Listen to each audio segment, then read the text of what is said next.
Illusion of Gaia fue un título bastante innovador cuando se lanzó en 1995 para la consola de Super Nintendo. Jugando con líneas de tiempo, multiversos y distintos personajes, este título de RPG, cuando pude jugarlo en la consola de Super Nintendo, todavía me trae grandes recuerdos. Hoy hablaremos de Illusion of Gaia, así que le damos start.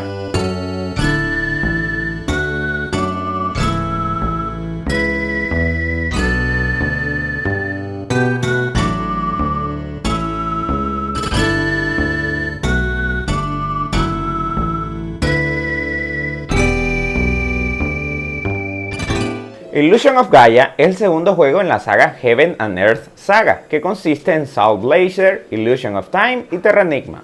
Y aunque oficialmente no son secuelas directas, hay muchas similitudes tanto en la jugabilidad como en los temas en la historia de los tres títulos. Illusion of Gaia es un videojuego del género RPG, conocido en Japón como Illusion of Time. Fue desarrollado por Quintet, Enix publicó el juego en Japón y Nintendo lo publicó en Europa, disponible en 4 idiomas: inglés, francés, español y alemán. La banda sonora fue creada por Yasuhiro Kawasaki. La artista manga Moto Hagio creó los diseños de los personajes y la novelista Mariko Ohara trabajó en el guión. Aunque Illusion of Gaia tiene un largo reparto de personajes, Will, Fredan y Shadow son los únicos personajes jugables en el juego, pudiéndose alternar entre ellos en los llamados espacios oscuros. Cada uno de ellos tiene habilidades únicas y ciertas áreas no pueden ser atravesados sin un personaje específico. En otros casos se ofrece la opción de alternar simplemente para derrotar más fácilmente a los enemigos de una determinada mazmorra. Por ejemplo, en algunas mazmorras, la espada de Fredan es imprescindible para alcanzar interruptores fuera del alcance de Will. En otros casos es necesario interpretar una melodía aprendida, para lo que se requiere que Will toque la flauta.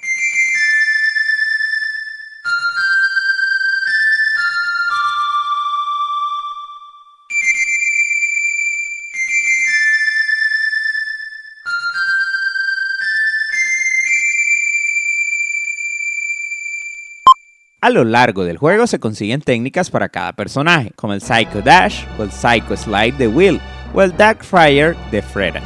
Los personajes comparten los mismos números de vida y de defensa, pero tienen diferentes niveles de fuerza.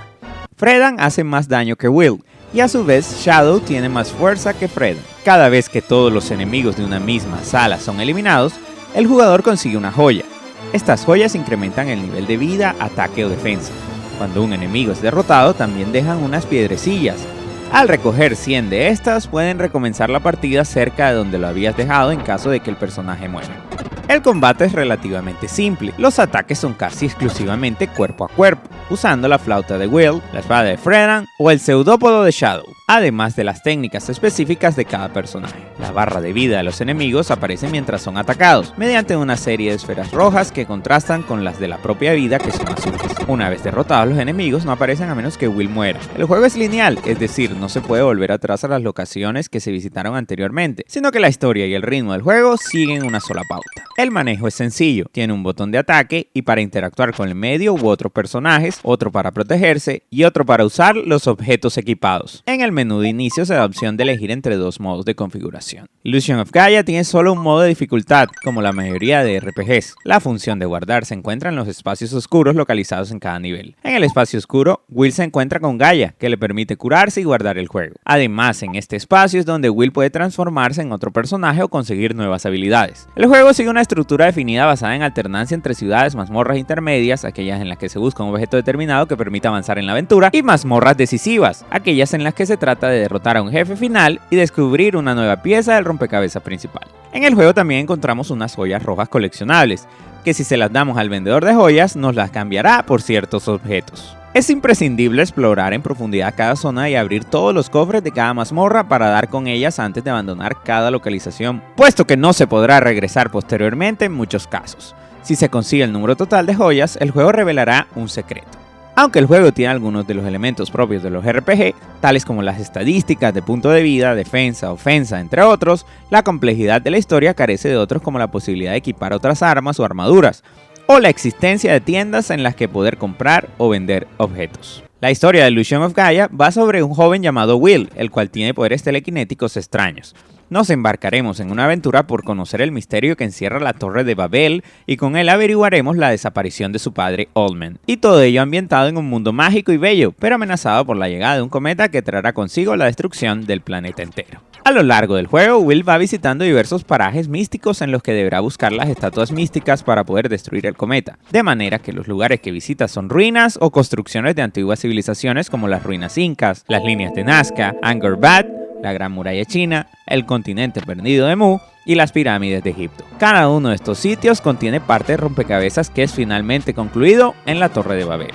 El juego a menudo se considera una trilogía no oficial junto con otros dos juegos de Quintet, Soul Blazer de 1992 y Terranigma de 1995. Fue lanzado para la Super Nintendo en Japón el 27 de noviembre de 1993 y en Norteamérica el 1 de septiembre de 1994. Una versión preliminar en inglés de Illusion of Gaia se filtró en internet en forma de archivo ROM. Esta versión preliminar difería en presentación y traducción de la versión final en inglés. Por ejemplo, la versión prototipo contenía una pantalla de título diferente, basada en la pantalla de título original de la versión japonesa. Otra diferencia notable fue que muchos de los nombres japoneses originales estaban en la versión preliminar en inglés. Por ejemplo, el personaje Will se llamó Tim, el personaje Kara se llamó Karen y así sucesivamente. Parte del guión del prototipo en inglés era diferente a la versión final. Un ejemplo incluía el personaje de Jubilee Gem se presentara como más siniestro. Finalmente, Nintendo no figuraba en los créditos del título de la versión preliminar.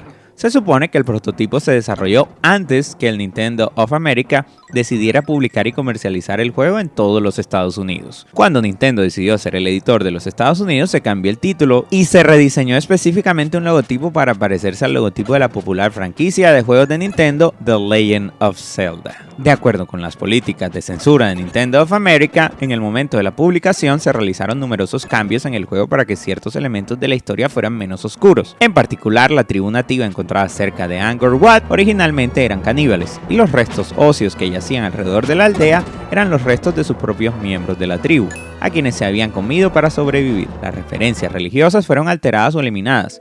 Inicialmente la escuela de Will fue impartida por un sacerdote y se llevó a cabo en una iglesia cristiana. El lanzamiento estadounidense simplemente identifica el edificio como una escuela y reemplaza una cruz con una estatua. Un cambio notable en el juego en sí es que los lanzamientos japoneses y estadounidenses presentan un jefe diferente en Sky Garden. En la versión japonesa el jefe es simplemente un pájaro gigante. En el lanzamiento estadounidense el jefe es una estatua babilónica alada con garras. Se sugiere que el jefe estadounidense podría ser la visión inicial de los creadores y relacionado con la idea de que las Sky Garden fue una vez los jardines colgantes de Babilonia. Illusion of Gaia me trae grandes recuerdos por el manejo de la banda sonora, los personajes y su uso y estructura del tiempo como elemento dentro de la historia. No olvides comentar, compartir y darnos me gusta para seguir construyendo el universo gamer.